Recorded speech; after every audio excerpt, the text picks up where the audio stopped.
Bien, hermanos, pues vamos hoy vamos a ver un tema que nos trae el Señor Jesucristo a nuestra vida, que está en el Antiguo Testamento, ¿sí? Ustedes saben que el Señor, a través de los profetas, dice el libro de Hebreos, antes habló por medio de los profetas. Y todos los profetas y todo el Antiguo Testamento hablan de Jesús. Nada más que hay que estudiarle, hay que discernirle y hay que encontrarle, para que de esa manera, hermanos, nosotros hoy vamos a ver algo precioso. Hoy vamos a ver, se ha titulado este mensaje, el vástago divino. ¿Sí? Aún no tengo ahorita ahí la imagen, pero ahorita no la ponen, ¿sí? Que está en Isaías 11. Vamos a ver 4 versículos, que es del 1 al 4. Miren, aquí tenía yo, bueno, trae mi hijo el celular. Ahorita les doy una definición de la predicación expositiva que aquí se da. Esta predicación expositiva, hermano, casi por lo regular no hay en ninguna parte de aquí de la República Mexicana. Casi todos predican de una manera temática aquí. Toman un tema, perdón, y agarran diferentes versículos de la Biblia, y eso permite, gracias Pepe, a veces al predicador que él diga acerca del sermón lo que él quiere decir, no lo que el Espíritu Santo reveló. Entonces eso es algo grave, porque no es lo que yo quiera predicarles, sino lo que realmente el Espíritu Santo trajo a nuestra vida. Entonces les voy a dar una definición que encontré, hermanos,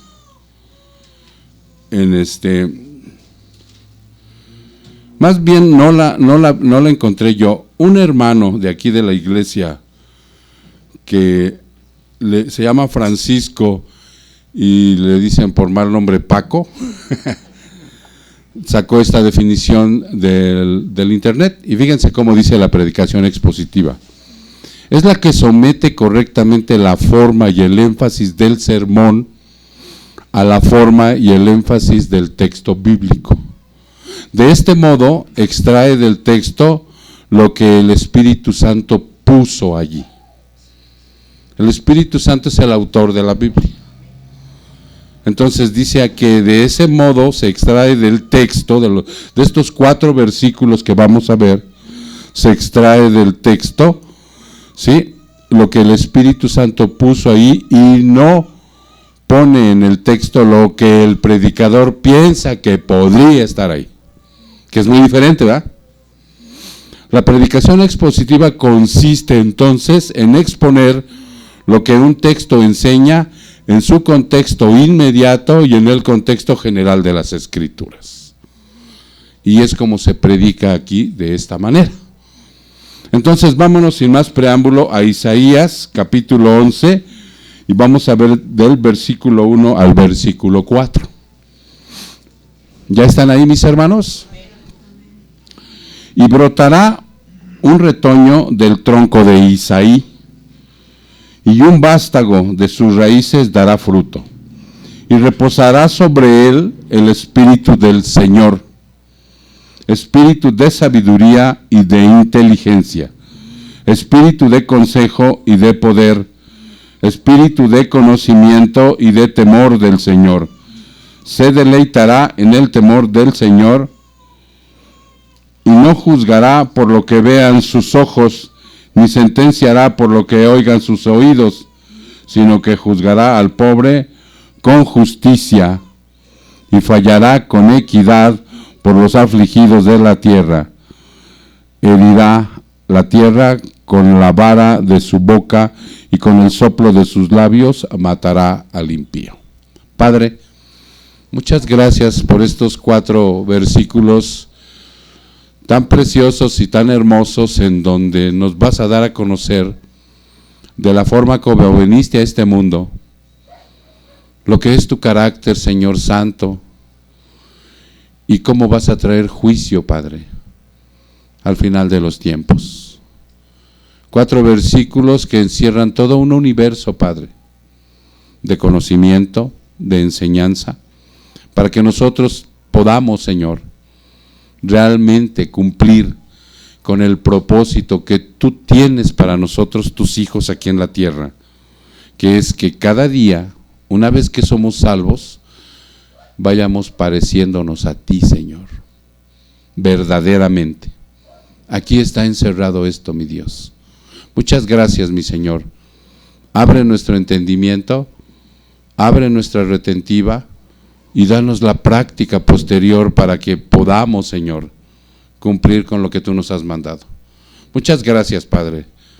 A ti sea la gloria y la honra en el precioso nombre de Jesús. Su pueblo dice, amén. Ok, ahora sí, mis hermanos, vamos a desempacar esta palabra porque una de las introducciones es en Gálatas 4:4. Váyanse a Gálatas 4:4. Y Gálatas 4:4 tiene algo muy precioso que ahorita vamos a leer, hermanos, que nos vamos a deleitar. Y cito: pero cuando vino la plenitud del tiempo, dice, fíjense bien, o sea, aquí está diciendo el Señor Dios a través de Pablo, lo está diciendo a la iglesia de Galacia, que todo el tiempo, desde la creación, el tiempo que estamos viviendo ahorita, el tiempo que viene después hasta que Él regrese, tuvo una plenitud. ¿Y qué es plenitud, hermano? Fíjate bien lo que dice, ¿qué es plenitud? Es un estado de una cosa o persona que ha alcanzado su momento de máxima perfección o desarrollo. Cuando tú oigas, es que ahorita estoy en la plenitud de mi vida, ya es que luego dice uno, ahorita estoy en la plenitud de mi vida, ¿no? Por X o Z de lo que tú quieras. Lo que estás diciendo es que estás en un estado que has alcanzado el momento máximo de perfección. No, eso es lo que quiere decir plenitud. Y entonces dice el Señor que en la plenitud de los tiempos, en ese estado máximo de perfección, llegó, dice aquí, Dios envió a su Hijo. O sea que el tiempo tenía esa máxima de perfección y llegó en ese momento Jesús. Nacido de mujer, nosotros sabemos que vino de María. En ese tiempo María era una virgen. Hoy ya es una blasfemia llamarle virgen, porque sabemos por la palabra que una vez que María tuvo a Jesús, José la conoció y tuvo hijos e hijas. Por eso ya no le llamamos virgen, sino María. Una mujer muy favorecida que está en el cielo y que un día, hermano, la conoceremos y platicaremos con ella. Pero no se le venera, no se le reza, no se le adora. ¿Sí me entienden? Esa es María. Era una mujer judía, ¿sí? Y yo a veces me pregunto, ¿quién es Guadalupe? Mi vecina de acá. Esa es Guadalupe. ¿Por qué no? Lo demás es blasfemia, herejía. ¿Ok, mis hermanos? Entonces dice aquí, nacida de mujer y nació bajo la ley. El Señor vino cuando la ley estaba imperando en este mundo. Y por la ley todos éramos condenados, ¿sí? Y los que en el Antiguo Testamento fueron salvos fue porque creyeron en la promesa de Jesús, aún sin verlo. ¿Ok? Entonces, este pequeño versículo nos da el preámbulo de lo que llegó a ese pesebre, ¿sí? Un niño, porque Jesús fue un niño, pero no se quedó niño. Jesús es el Rey de Reyes, Señor de Señores. ¿Sí se entiende? Pero vamos a ver que nació un hombre, un niño, un ser humano. Y eso ustedes ya lo saben y lo tienen bien estudiado, que Jesucristo es 100% hombre y 100% Dios. Dos naturalezas, una humana y una divina, y nunca se juntaron. Eso da vueltas la cabeza. ¿Cómo es posible eso? Solo Dios puede hacer eso. Y ahí en ese ser estaba la segunda persona de la Trinidad, pero también había un hombre perfecto que nació. ¿Ok? Y entonces dice aquí, fíjense bien, Primera de Timoteo 3:16, para que ustedes en el contexto vayan observando que en Primera de Timoteo, en el capítulo 3, en el versículo 16, está algo maravilloso también. Está considerado esto como el misterio de la piedad. Antes era un misterio, hoy ya no. Hoy está revelado el Señor Jesucristo, ¿sí? Y dice, e indiscutiblemente grande es el misterio de la piedad. Él, ¿quién? Cristo, fue manifestado en la carne. Ahí estaba su nacimiento en la carne. Provenía de una mujer, 9 meses en el vientre de María, ¿sí? Estuvo María probablemente con ascos, con dolores, que se le hincharon sus pies, como cualquier mujer embarazada. Y dio a luz a un varón. Y ese niño le cortaron el cordón umbilical. Y ese niño fue alimentado por medio de la mamá en el vientre, ¿sí? Ya ven que ustedes le alimentan por medio del cordón umbilical. Él está en una bolsa amniótica, le llama, ¿no? La medicina es una bolsa de agua, donde ahí el bebé come. Ahí el bebé, en ese tiempo de los 9 meses, el bebé no defeca, nada más orina. Por eso cuando salen los niños posteriormente y tardan en hacer el parto, es cuando empiezan a hacer popó y muchas veces se infectan y los tienen que broncoaspirar, por eso los tienen luego que retener. Pero la naturaleza del Señor es tan perfecta que en ese tiempo el bebé no defeca, sino únicamente orina y está cómodo. Así nació Jesús, como cualquiera de nosotros, nada más que con una peculiaridad: Él no tenía pecado. Él no tuvo pecado, Él fue un hombre perfecto. ¿Ok? Entonces dice, nacido en la carne, fue vindicado en el Espíritu. El Señor Jesucristo recibió al Espíritu Santo como hombre. ¿Sí se entiende? Contemplado por los ángeles. El Señor Jesucristo, recuerdan que cuando nació como dicen, miriadas de ángeles, ¿a quién se le aparecieron? A los pastores, cantábamos hace rato, y dijeron, vayan y avisen que ha nacido el Señor, ¿sí? Ok, y dice aquí, proclamado entre las naciones. Hoy se está predicando por todo el mundo, hermano, al Señor. Creído en el mundo por aquellos que somos sus hijos. Y recibido arriba en gloria, muerto, sepultado y resucitado. Este pequeño versículo del 16 encierra toda la obra redentora de Jesús, desde su nacimiento hasta su muerte, su resurrección y su ascensión arriba. Este versículo 16, atesórenlo en su corazón, hermano. Está en Primera de Timoteo 3:16, el misterio de la piedad. Entonces, con este preámbulo, hermano, nos vamos directamente a ver que un vástago significa aquí un retoño pequeño y tierno, que se rompe con facilidad, es de un árbol. Si han visto que muchas veces cuando mudan sus hojas en invierno, en otoño se caen, en invierno queda seco, y en primavera vuelven a salir los retoñitos, y a veces del tronco de muy abajo sale un pequeño retoñito. Ese es el vástago, ¿sí? Es tierno, es frágil, que se rompa con facilidad, pero hay en él algo excepcional, por la guía, mandato y protección de Dios Todopoderoso. O sea, se está refiriendo a Jesús. Isaías se está manifestando del tronco de Isaí.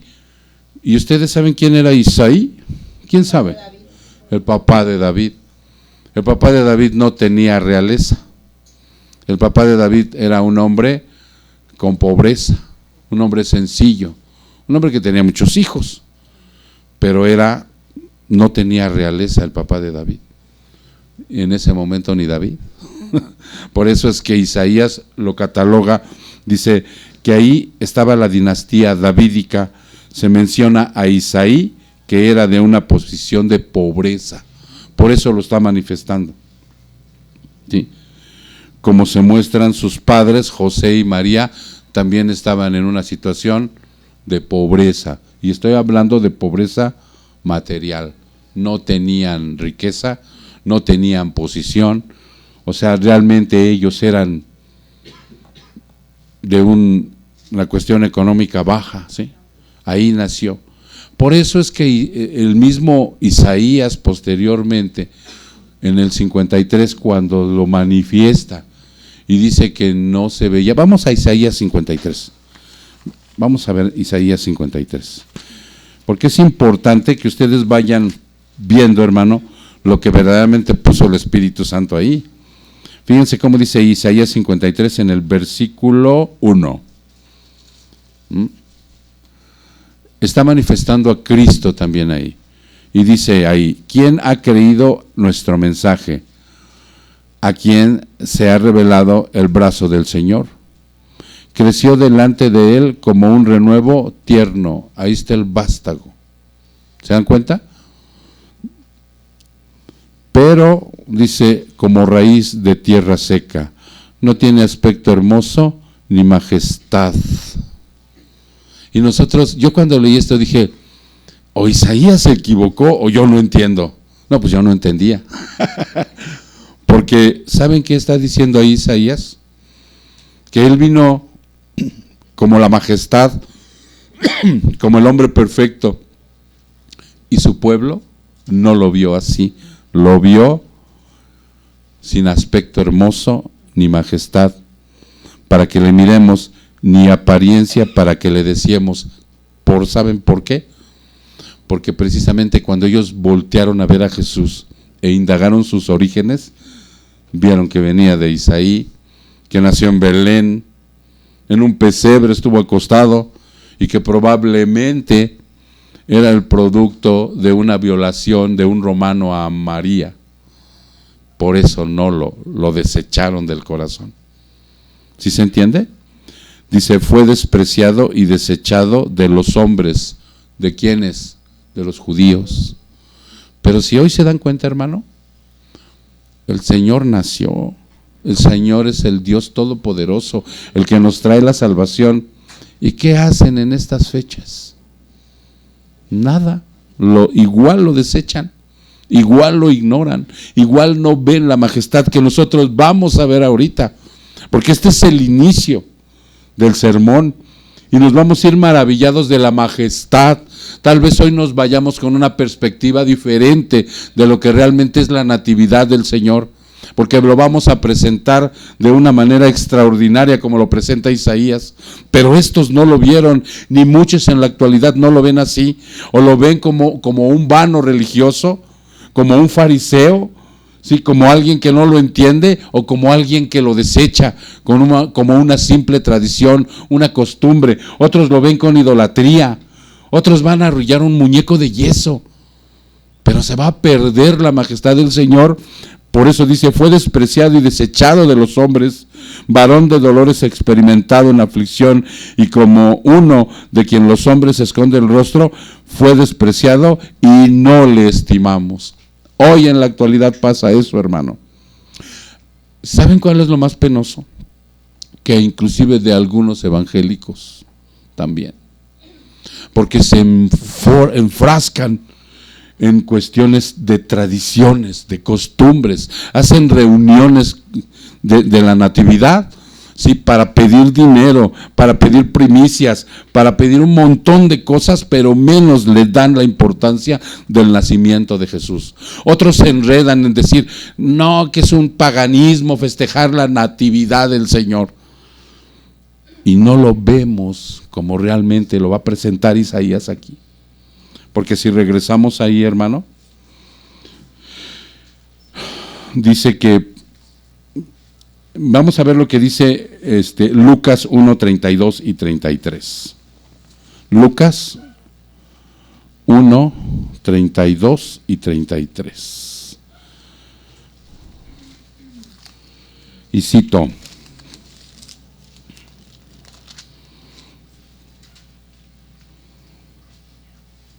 este será grande y será llamado Hijo del Altísimo, y el Señor Dios le dará el trono de su padre David, y reinará sobre la casa de Jacob para siempre, y su reino no tendrá fin. ¿Ya se dieron cuenta cómo lo anuncia Lucas? Ok. Entonces, nosotros hoy tenemos que estar conscientes, hermano, pero bien conscientes, que esta reunión donde estamos celebrando su victoria en la cruz, todos los días lo hacemos. No necesitamos una Semana Santa. Todos los días celebramos a Cristo en su triunfo. Pero en estas fechas especiales no queremos pasarlo desapercibido tampoco. No, seríamos como medio legalistas si no realmente reconocemos, como todo el mundo está por la Navidad, pero nadie tiene la Navidad, la esencia de la natividad. Hoy queremos recordarlo este día así, porque dice aquí en el verso 2 de Isaías 11, y reposará sobre él el Espíritu del Señor. ¿Sí? Nosotros sabemos que en el Antiguo Testamento, hermano, el Espíritu Santo iba y venía sobre reyes, jueces, profetas, pero no estaba permanente. ¿Estamos de acuerdo? No estaba permanente. Sansón fue uno de los ejemplos que nos pone Dios. Cuando el Espíritu del Señor estaba sobre él, era un hombre con una fuerza extraordinaria, porque era nazario, había obedecido, era un hombre entregado a Dios, pero cuando el pecado lo avasalló, entonces el Espíritu Santo se fue de él y quedó sin fuerza. No era el pelo, ese es un simbolismo. No era el pelo, ese es un simbolismo. Fue el pecado lo que le hizo que desobedeciera al Señor y el Espíritu de Dios lo abandonó. Entonces el Espíritu Santo iba y venía de aquellos que Dios consideraba justos.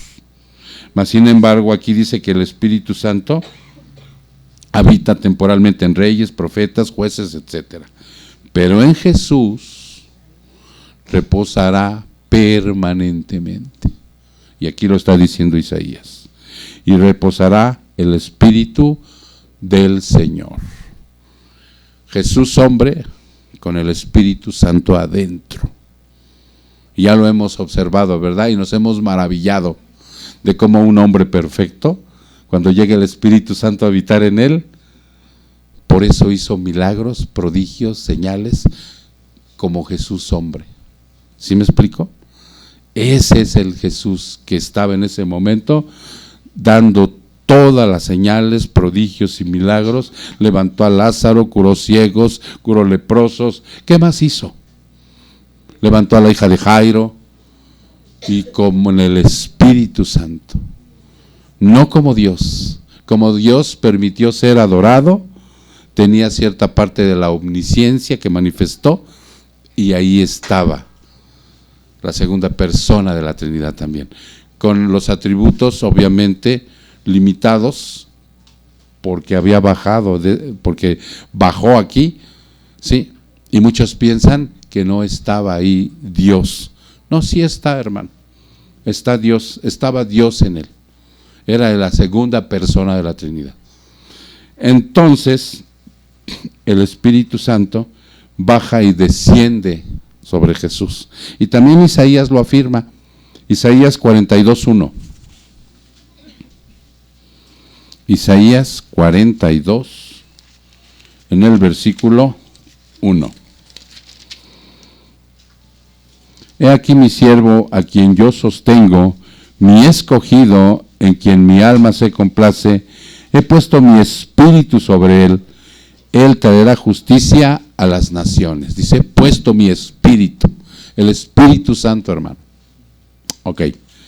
Y posteriormente, en el 48, aquí adelantito, unas hojitas, vete al capítulo 48. En un versículo 12, y cito, dice, óyeme Jacob, Israel a quien llamé, yo soy, yo soy el primero y también soy el último. Ciertamente mi mano fundó la tierra y mi diestra extendió los cielos. Cuando los llamo, comparecen juntos. Congregaos todos vosotros y escucháis. ¿Quién de entre ellos ha declarado estas cosas? El Señor lo ama. Él ejecutará su voluntad en Babilonia y su brazo será contra los caldeos. Yo he hablado en verdad, lo he llamado, lo he traído y su camino prosperará. Acercaos a mí, escuchad esto. Desde el principio no he hablado en secreto. Desde el momento que sucedió, ahí estaba yo. Y ahora me ha enviado el Señor Dios. ¿Y quién? Y su Espíritu. Entonces, mis hermanos, ¿recuerdan cuándo recibió el Señor el Espíritu? ¿Quién lo recuerda? Cuando fue bautizado. Pero desde joven, desde chiquito, desde que estuvo en ese pesebre, él recibió los dones. Él recibió los dones. Ahora, la pregunta teológica es, ¿pudo él haber recibido los dones del Espíritu Santo sin tener al Espíritu de Dios? ¿Verdad que no? Entonces, el Señor Jesucristo, desde que nació, recibió al Espíritu Santo, no cuando fue bautizado. ¿Ya se entendió? Porque miren, dice la palabra de Dios que nosotros, ¿cuándo recibimos al Espíritu Santo? No, nosotros recibimos al Espíritu Santo cuando nacemos de nuevo. ¿Se dan cuenta? Cuando el Señor tiene la misericordia de hacernos nacer de nuevo, Él pone el Espíritu Santo dentro de nosotros. Antes somos personas que estamos muertas espiritualmente.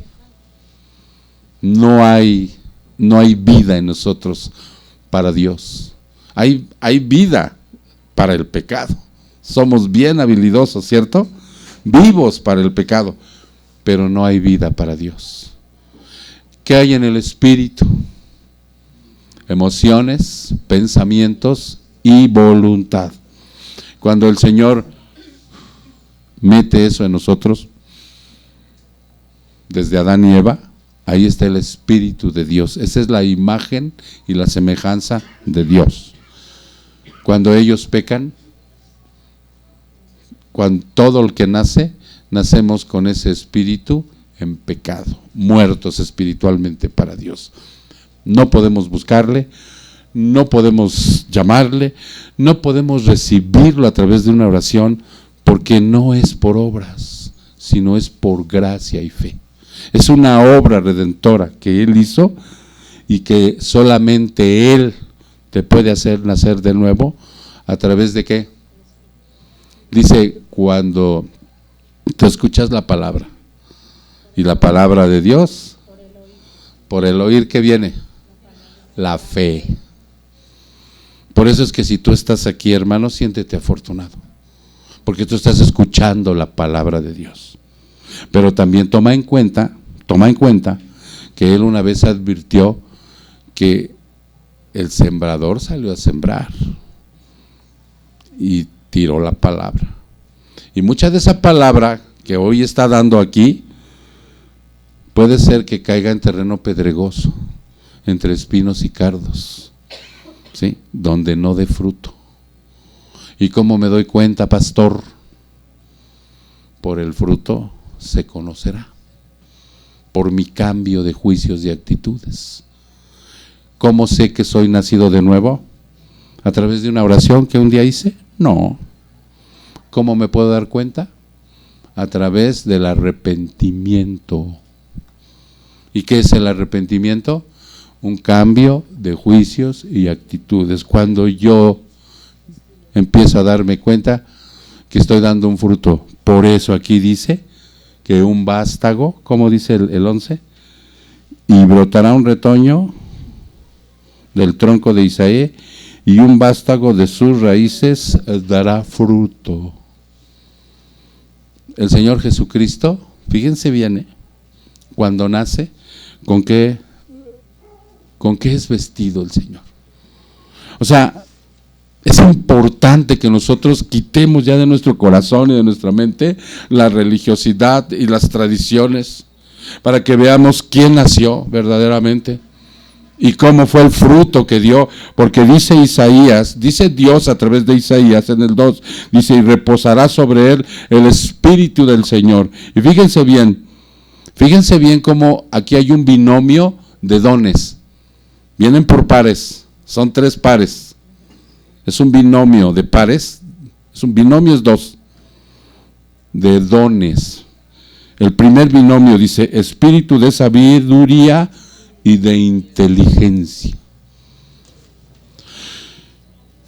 Hermano, cuando nosotros nacemos de nuevo, lo mismo recibimos. Lo mismo recibimos.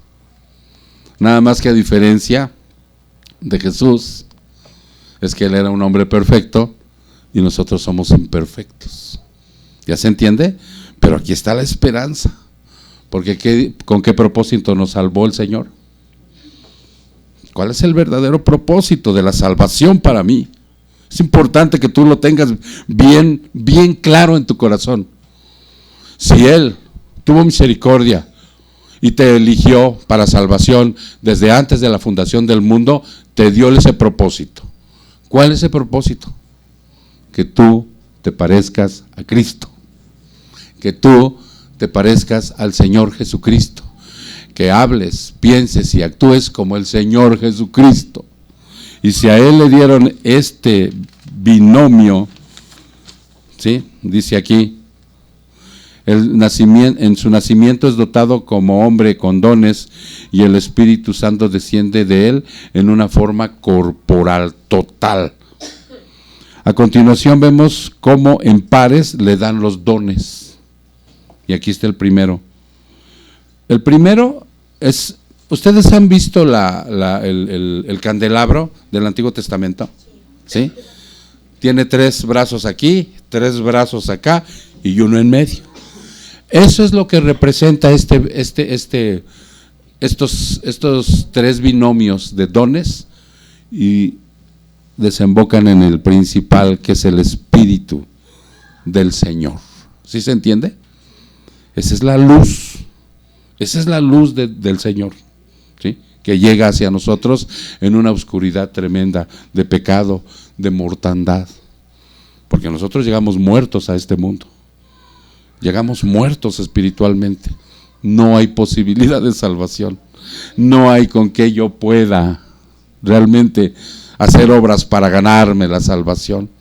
Y lo único a lo que yo aspiro en este momento es a la misericordia del Señor para que me haga nacer de nuevo. Y saben que Jesucristo lo dijo: el que no naciere de nuevo no puede entrar en el reino de los cielos. No puede. Y entonces Nicodemo le pregunta, pero ¿cómo? ¿Cómo es nacer de nuevo? Y le dice, el viento sopla, ¿sí? Y nadie sabe de dónde viene ni a dónde va. Y así lo deja. Y Nicodemo, al igual que yo las primeras veces me quedé, pues, ¿qué significa eso? Que tú no tienes nada de intervención en eso. ¿Tú puedes saber de dónde viene el viento? ¿A dónde se dirige? No puedes. Dice, tú tampoco en el nuevo nacimiento participas en nada. Pero, pastor, yo una vez hice una oración. Hice una oración de fe y me dijeron, repite conmigo. Y ese día me dijeron los que me hicieron la oración de fe, has nacido de nuevo. Te engañaron, hermano. Te engañaron rotundamente, porque eso es un acto de Dios. Del principio a fin, Él dice cuándo, cómo y a qué hora. Y tú no participas. Pero te empiezas a dar cuenta que una vez que tú has nacido de nuevo, ¿con qué te embiste inmediatamente después de que naces de nuevo? Con arrepentimiento y fe. Empiezas a cambiar, hermano. Por eso las cosas de Dios son verdad, y ahorita lo vamos a ver, son verdad, no son triquiñuelas del demonio, no son supersticiones, no son tradiciones, sino son verdad que llega a tu vida. Porque cuando una vez que el Señor ya te hizo nacer de nuevo, tú empiezas a cambiar. Tú empiezas, dice la palabra, y las buenas acciones fueron puestas de antemano para que tú anduvieras en ellas. Y entonces, ¿cuál es el primer binomio que vimos? Espíritu de sabiduría y de inteligencia. ¿Saben eso de qué habla? De un orden intelectual. Al Señor lo dotaron de intelecto. Fíjate nada más. ¿Tú sabes lo que quiere decir sabiduría? ¿Tú sabes lo que quiere decir sabiduría? ¿O no? Dice inteligencia, entendimiento o sabiduría. ¿Sabes esto que le permitía al Señor Jesús aplicar aquí cuando empezó a dar sus predicaciones? Cuando empezó a dar su enseñanza, cuando empezó a ministrar al mundo, a sus hijos, a los apóstoles, le permitía aplicar principios a situaciones concretas. Vámonos a Marcos 11. Él con el espíritu de inteligencia, de entendimiento, sabiduría, que es el primer binomio que le dan a él, le permitía aplicar principios a situaciones concretas. Marcos 11. Vamos a Marcos 11, en el versículo 27. Marcos 11, 27. Llegaron de nuevo a Jerusalén. Cuando Jesús andaba por el templo, se le acercaron los principales sacerdotes, los escribas y los ancianos, y le dijeron: ¿con qué autoridad haces estas cosas? ¿O quién te dio la autoridad para hacer esto? Y Jesús les dijo: yo también les voy a hacer una pregunta. O sea, recuerdan que el judío así es, responde a la pregunta con otra pregunta. Y Jesús era judío.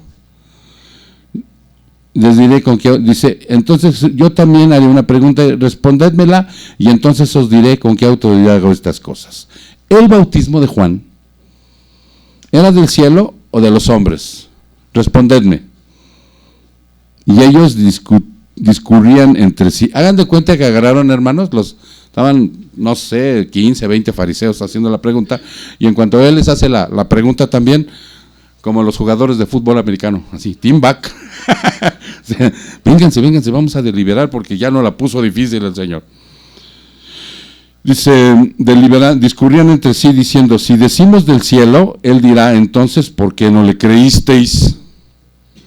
Fíjate, o sea, no, porque no le creísteis. Mas si decimos de los hombres, pero temían a la multitud porque todos consideraban que Juan verdaderamente había sido un profeta. Regresaron. Se le paran enfrente y le responden. A Jesús dijeron: no sabemos. ¿Ya te diste cuenta lo que es el don de la inteligencia, el entendimiento y la sabiduría? Es un don que le permite y que te permite a ti, hermano, aplicar los principios, los valores, las enseñanzas de Cristo en tu vida, para que practiques y vayas creciendo en santidad, y cuando alguien quiera probar tu fe, cuando se acerque a alguien y te diga: oye, yo toda mi vida he creído que en la iglesia cristiana debemos de tener aquí bailarinas, danzarinas, que levanten banderas y que hagan un show. Y yo lo he visto en todas las iglesias, casi de aquí de México. ¿Esto es verdad? Y tú le vas a responder con un espíritu de inteligencia, de entendimiento y de sabiduría. ¿Y sabes dónde vas a ir? Vas a ir al Antiguo Testamento, porque ellos te van a citar. Aquí dice que David danzó, aquí dice que María salió con el zofar y danzaron, y aquí, sí, pero con ese principio, con ese don, tú le vas a contestar, pero eran hechos ocasionales, no eran normas para la iglesia. Ni en la misma sinagoga danzaban, ni en el templo, ni en el tabernáculo. Esto es una innovación del hombre a una iglesia para traer un show y para que todos estén contentos y desviados del verdadero propósito, como aquel que arrulla a un niño en Navidad y no conoce el verdadero propósito del nacimiento de Jesús. ¿Ya se dieron cuenta? Entonces él hacía esto, pero te lo deja a ti, hermano, también, para que tu vida sea colada a través del evangelio, ¿sí? Y para que tú puedas aplicar, ahora sí ya se entendió lo que es aplicar la Biblia a situaciones concretas. Si no sabes, hermano, ten la humildad de decir, no lo sé ahorita, lo que te pregunten, pero déjame, te lo investigo. Déjame ir con mi líder, con mi pastor, al comentario bíblico, a lo que vimos el discipulado en el lunes, o vas a tu discipulado, vas a tu curso de matrimonios, vas a toda esa serie de documentos que se te han entregado de la palabra, para que tú puedas de una forma concreta responder con la verdad, como respondía Cristo. Por eso es que en Isaías dice, Él fue dotado, reposará el espíritu de sabiduría y de inteligencia. Y recuerda que eso habla, ¿sí?, de un orden de intelecto. Ahora, no te espantes. En el intelecto, aquí está el espíritu. Aquí. No está en el corazón, está aquí. Aquí reposa el Espíritu Santo. Ese que ahora te ha dado el Señor, para que tú respondas, ¿sí?, con sabiduría, con entendimiento y con inteligencia. Por eso habla de que este es un don de orden intelectual. ¿Con qué se procesa lo que leemos? Con el intelecto, ¿sí? Ese no sirve para que tú aprendas trigonometría, ¿eh?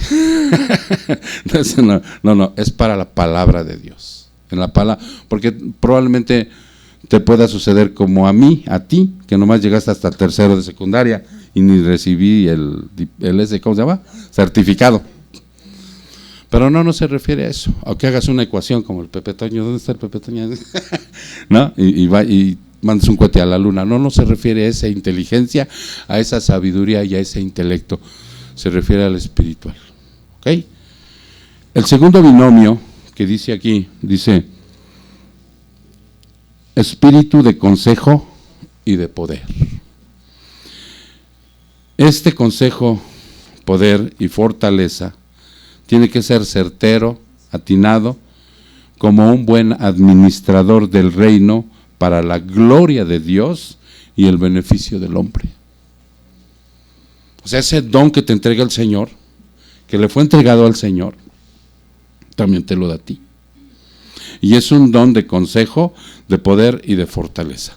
Ese consejo, poder y fortaleza tienen que ser certeros y atinados, porque tú eres ¿no dice el Señor que eres un mayordomo? ¿Qué hace el mayordomo? ¿Es de él? No, él administra. Él administra. O sea, este binomio es un don de administración. Tú vas a administrar cosas para el reino, para la gloria de Dios. ¿Recuerdas? Comas, bebas o lo que hagas, para la gloria de Dios. Ok. Entonces dice aquí, y va a traer también beneficio al hombre, porque va a venir gente con un problema, para que Dios, a través de su consejo, de él, pueda salir de la oscuridad a la luz. Ya nació de nuevo ese hombre o esa mujer, pero resulta que toda su vida tuvo problemas de egoísmo, ¿sí? Entonces ahora requiere crecer en santidad y tiene que empezar a trabajar el egoísmo. Y entonces tú a través de la palabra le vas a dar ese consejo. ¿Estamos de acuerdo? Por eso eres un ministro, por eso vas a ministrar con el recurso divino atendiendo la necesidad humana que venga esa familia, ese hombre, esa mujer, ese joven, el que sea. Recurso divino, atendiendo esa necesidad humana a través del vaso amoroso que eres tú. Ok, vamos a ver lo que dice Mateo 7:24. Porque el Señor daba esos consejos. Admirable consejero, dice la palabra. Mateo 7:24.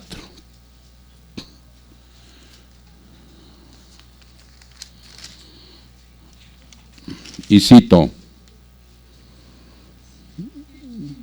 por tanto, cualquiera que oye estas palabras mías y las pone en práctica, será semejante a un hombre sabio que edificó su casa sobre la roca. Y cayó la lluvia, vinieron los torrentes, soplaron los vientos, azotaron aquella casa, pero no se cayó, porque había sido fundada sobre la roca. Y todo el que oye estas palabras mías y no las pone en práctica, será semejante a un hombre insensato que edificó su casa sobre la arena, y cayó la lluvia, vinieron los torrentes, soplaron los vientos, azotaron aquella casa y cayó grande y fue su destrucción. Cuando Jesús terminó estas palabras, las multitudes se admiraban de su enseñanza, porque les enseñaba como uno que tiene autoridad y no como un escriba. ¿Ya se dieron cuenta lo que es un consejo? Y lo que él está diciendo: cualquier problema que tú tengas, cualquier situación, recurre a Cristo y Él te va a dar el consejo y ahí vas a edificar tu casa. Y no importa que vengan las aflicciones, persecuciones, baja económica, todo el problema que venga, tú vas a estar sostenido con eso. Cualquier aflicción. El miércoles, lástima que vinieron muy poquitos, pero ya está ahí en YouTube el sermón que se llama La Gloria Futura, para que ustedes observen cómo nos habla el Señor y cómo quiere que actuemos en las aflicciones, tribulaciones y cuestiones de la vida, y cómo debemos estar con la fortaleza. Esto es lo que está diciendo el Señor. Ahora, fíjate bien, ellos se maravillaron por esa administración que tenía para darle la gloria a Dios y para darle para poder darle el consejo al hombre. Pero al final dice algo bien importante. Al final dice algo bien importante. ¿Sí lo notaste? Dice: wow, este hombre habla como alguien que tiene autoridad. Ok, la autoridad de este mundo es en base a la vanagloria, el que son fatuo, el que es presumido, el que tiene más saliva come más pinole. Esa es la autoridad de este mundo, ¿no?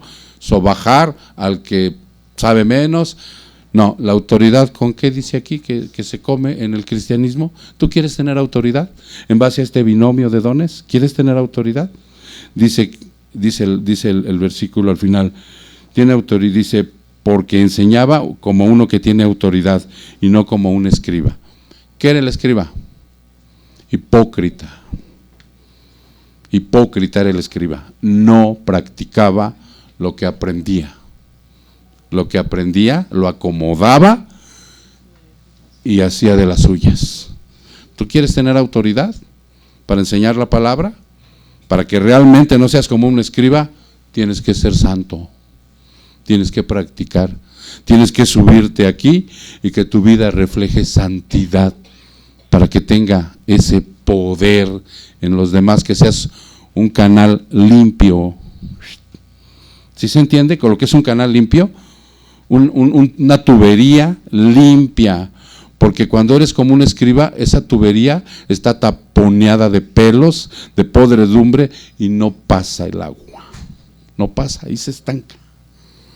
Y puedes estar hablando, y hablarás muy bonito, y podrás ser un falso maestro, y serás maestro, pero falso, y no ayudarás, no tendrás la autoridad que quiere Dios que tengas a través de lo que le dio a Cristo.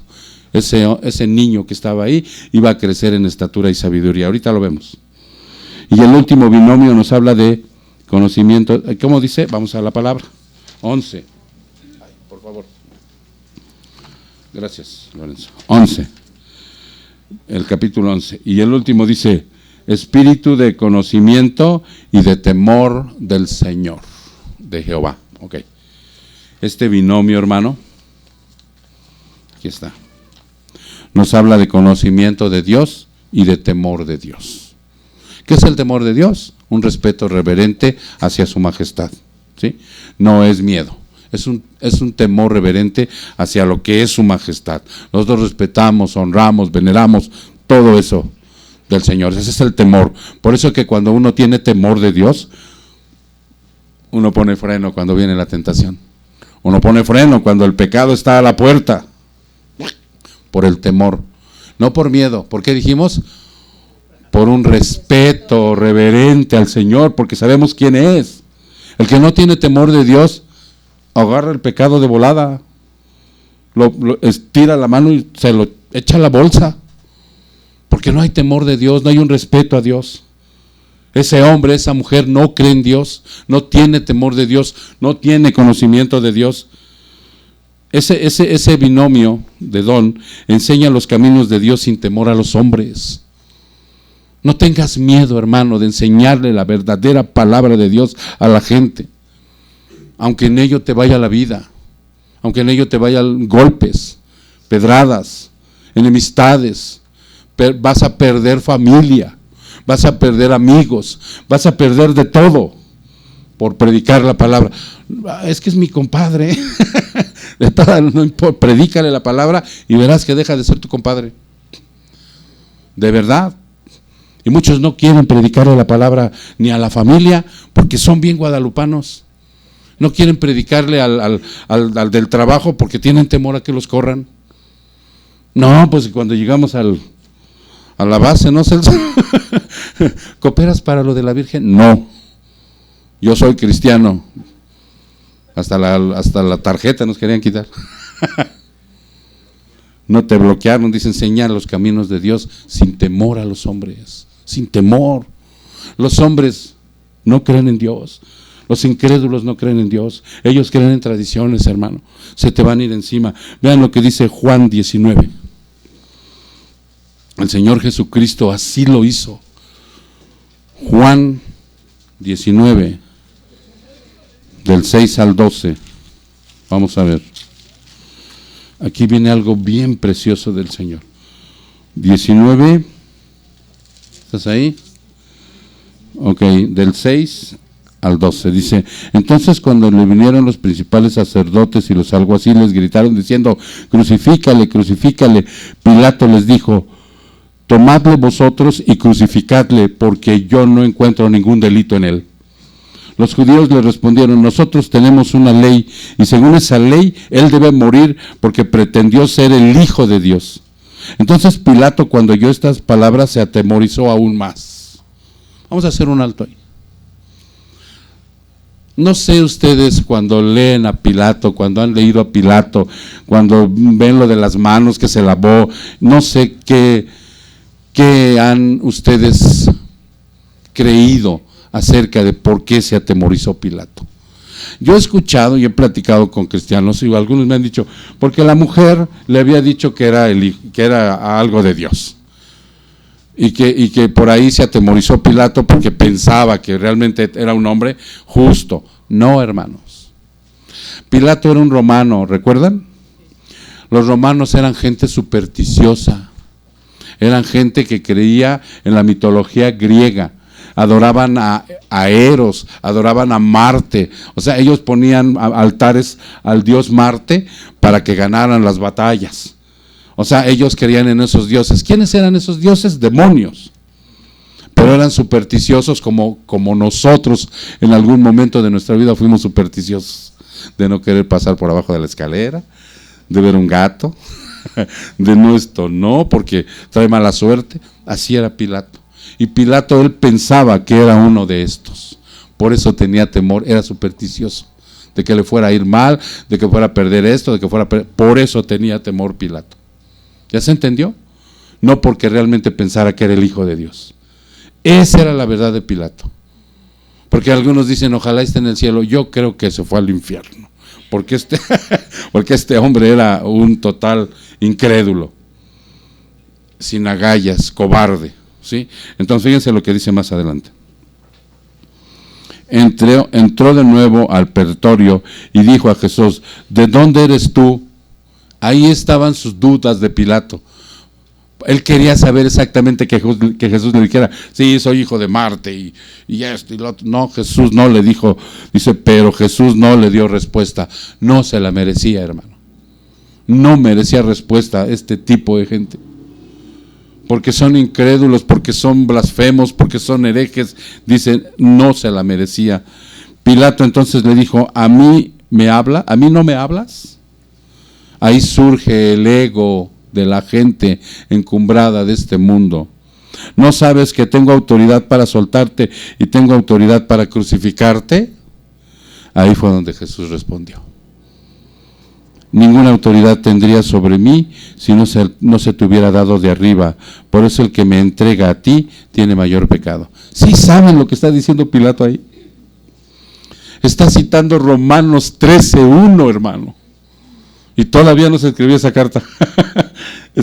¿Por qué? Porque le está diciendo a Pilato que él tiene la autoridad sobre Jesús en ese momento. ¿Saben por qué? Porque dice el Señor que toda autoridad es puesta por Dios, ¿cierto? Y se lo está diciendo Jesús. Él no lo entendió. Él no lo entendió. Dice, tú ahorita, o sea, tienes esa autoridad sobre de mí, porque te viene de arriba, Pilato. Pero Pilato no lo entendió. Se lo voy a volver a leer.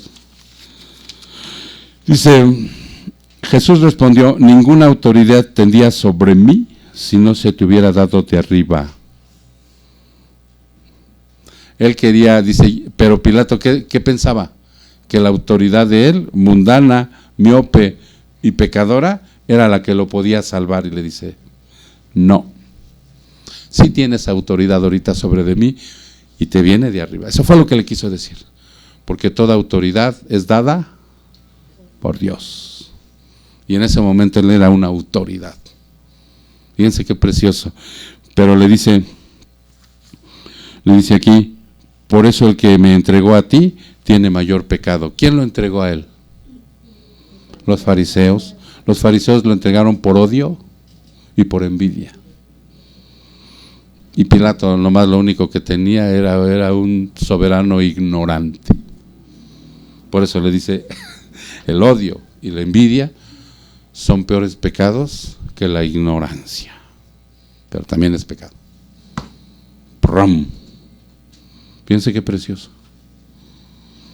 Entonces, por eso dice, enseña los caminos de Dios sin temor a los hombres, aún que le iba la vida. Aún. Y así debemos de ser nosotros, hermano. Por eso, ese vástago divino que nació un día, por eso le honramos, hermano. Por eso le adoramos. Porque lo que dice aquí, regresamos a Isaías 11. Dice, se deleitará en el temor del Señor y no juzgará por lo que vean sus ojos, ni sentenciará por lo que oigan sus oídos. Él es el gobernador perfecto. Él es el que va a traer el gobierno santo. En él no habrá de que como a los gobernadores de ahora. Puede ser que ahorita entre la sala haya alguien que esté puesto bajo autoridad también. ¿O no habrá alguien aquí que tenga autoridad sobre de algo? Yo creo que sí. Aún como como cabeza de familia, tienes la autoridad. Esto es una muestra preciosa para el cabeza de familia, cómo debe gobernar a su familia. Preciosa, hermano. En la cual yo te invito a que tú tomes ejemplo de esto, porque muchas veces los roles están invertidos y la mujer es la que toma la autoridad y el hombre es el que obedece. Y Dios dice, no, hijo mío, no, porque entonces no estás obedeciendo y entonces estás siendo un escriba, un fariseo, ¿sí? Porque dice aquí, esta autoridad humana, O sea, por lo regular siempre vienen con que, pues me dijeron que es bueno, ¿no? Me dijeron que sirve para el puesto. No, Él. ¿Saben qué va a haber? Dice aquí, el Señor juzgará, no juzgará por apariencia. Porque nosotros podemos poner apariencia de piedad, ¿no? Así, ya ves que, ¿cómo dice el mundo? Como te ven, te tratan. Si vas a un trabajo todo fachudo, pues no, así cálate. No, pero Él no. ¿Por qué creen, hermano? Porque Él va a gobernar, porque Él conoce el interior de todos nosotros perfectamente. Juan 2. Juan 2, en el versículo 23. Juan 2, versículo 23. Cuando estaba en Jerusalén durante la fiesta de la Pascua, muchos creyeron en su nombre al ver las señales que hacía. Pero Jesús, por su parte, no se confiaba a ellos, porque conocía a todos y no tenía necesidad de que nadie le diera testimonio del hombre, pues él sabía lo que había en el hombre. Por eso dice esta parte de Isaías, se deleitará en el temor de Jehová, en su respeto que siempre le tiene. Si tú te quieres deleitar en el temor del Señor, ¿sabes lo que es un deleite? ¿Te has comido un Nutriza los jueves doble?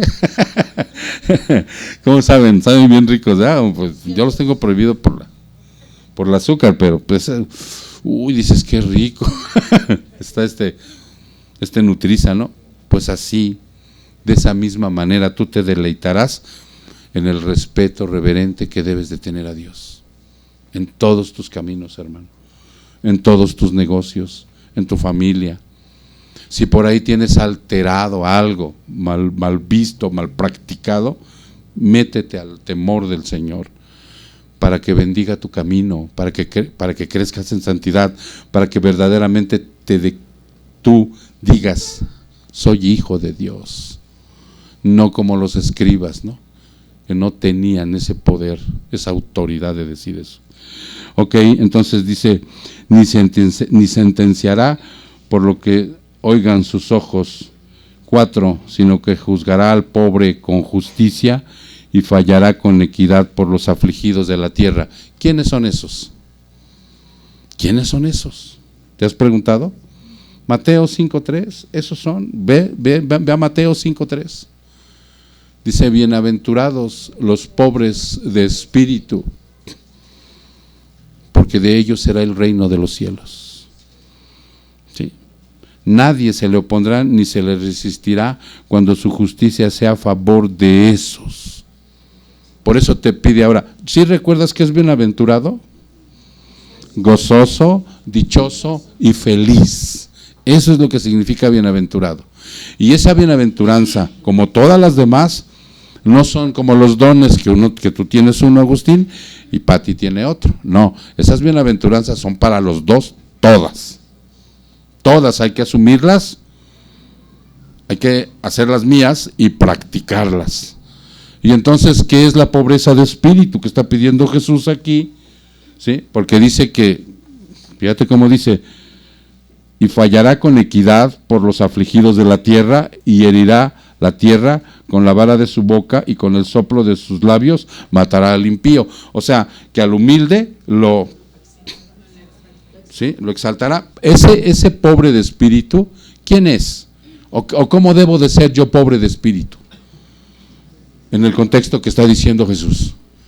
Yo debo de ser no pobre, paupérrimo. El pobre no tiene para comer mañana. El paupérrimo no tiene ni para comer hoy. Entonces yo tengo que ser paupérrimo, lo más pobre de los pobres. ¿Saben qué significa esto a grandes rasgos? Porque ahí también en la página está las predicaciones de las bienaventuranzas. A mí me gustaría que un día escucharan todo el contexto completo, pero así rápidamente, que no seas orgulloso, vanidoso y jactancioso. Que seas pobre de eso. Que no lo seas. Porque cuando eres rico en espíritu y crees que tú puedes, que tú eres el mejor taxista, que eres el mejor teólogo, que eres la mejor ama de casa, estás siendo rico en espíritu. Y dice Jesús, yo no quiero esos. Quiero al pobre de espíritu que dependa de mí, que me busque, que se humille ante mi poderosa mano. No que venga con sus aires de jactancia, de que yo puedo y que mis chicharrones truenan. No. Y al otro lo matará con el poder de su boca. Espada. Fíjate que ahí habla de una espada. No. Fíjense lo que dice Apocalipsis 1:16. Y ahí cerramos ya. Apocalipsis 1:16.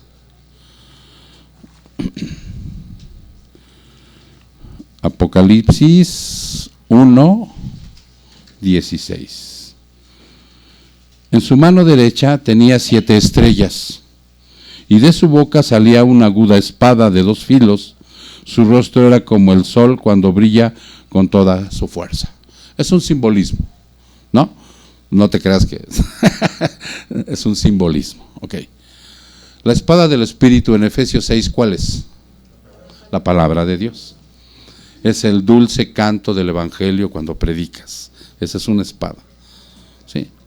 Esta espada a la que se refiere aquí, ¿sí? Es una espada larga y de ataque. Con ella va a descuartizar, va a juzgar y va a ejecutar al incrédulo, al que no cree en Jesús. Es el juicio que trae. Es el juicio que trae. ¿Sí? Esta espada de la que habla aquí, que sale de su boca, no es la Macairos que habla Efesios. La Macairos, ahí en Efesios dice que era una espada cortita, que traían inclusive los apóstoles todavía, cuando fueron a apresarlo. Recuerdan que Pedro sacó una espada, era una Macairos, era una espada chiquita, y con esa le cortó la oreja. Le cortó la oreja porque aquel se hizo un lado, pero le tiró a la cabeza, ¿no? No es esa espada. Esa espada es a la que se representa en Efesios como el dulce canto del Evangelio cuando vamos hacia los inconversos. No, esa no es. Esta la trae el Señor. Esta no la tenemos nosotros, ¿no? Nosotros sí tenemos que tener la Macairos, pero esta, la larga de ataque, esa es de Él. Cuando venga con todo su poder y su gloria, y entonces haga juicio y ejecute. ¿Sí me entienden, hermanos? Ese es el niño que nosotros vimos nacer, sabemos que nació, pero que no se quedó niño, y que nunca lo vamos a arrullar, sino que lo vamos a venerar, adorar, porque creció, como dicen, en estatura y sabiduría. Ahora que tienes estos 3 binomios, hermano, que desembocan en el Espíritu Santo que tenemos, que es el Espíritu del Señor, hagan un esfuerzo, hermanos, por ponerlos en práctica, para que de esa manera, o sea, nosotros realmente cumplamos con el objetivo por el cual nos salvó: parecernos a Él, ser como Él, hablar como Él, sin temor, ir hacia adelante en todos los momentos de nuestra vida, porque nuestra vida ya tiene un destino. ¿Recuerdan? ¿De dónde vengo? ¿Qué hago aquí? ¿Y a dónde voy? Ya lo tenemos resuelto. ¿De dónde vengo? De Dios. Antes de la fundación del mundo, Él me eligió para que yo fuera santo y sin mancha delante de Él. ¿Qué hago aquí? Soy embajador de paz. Ahora tengo la chamba de Jesús, de reconciliar a los hombres con Dios. ¿Hacia dónde voy? Dice Él, voy a prepararles morada para que donde yo esté, ustedes estén conmigo. Amén. Vamos a orar. Padre, te damos gracias, honra y gloria, Señor, y te pedimos humildemente que esta preciosa palabra, Señor, que hoy nos has traído, cuando fuiste anunciado por el profeta, Señor, como un vástago divino, como un tronco que muchos hoy desprecian, Señor, lo siguen viendo despreciable, Señor. Danos a nosotros la gracia de que hoy cambie tanto la perspectiva del conocimiento de ti, Señor, como de la práctica que estamos teniendo de ti en esta vida.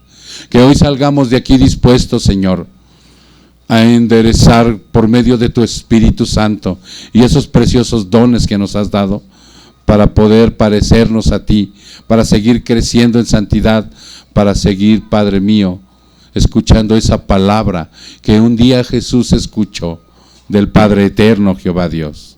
Este es mi Hijo amado, que me complace en todo. Queremos escuchar eso, Señor, de nosotros. Queremos escuchar en un solo día que tú te expreses así de mí, Señor. Que soy ese Hijo amado, que te complazco, Señor, porque te obedezco, porque sigo tus mandamientos, porque sigo tus preceptos, porque me doblego ante tu poderosa mano, Señor. Muchas gracias, Padre Santo. Te damos la honra y la gloria en el precioso nombre de Jesús. Su pueblo dice...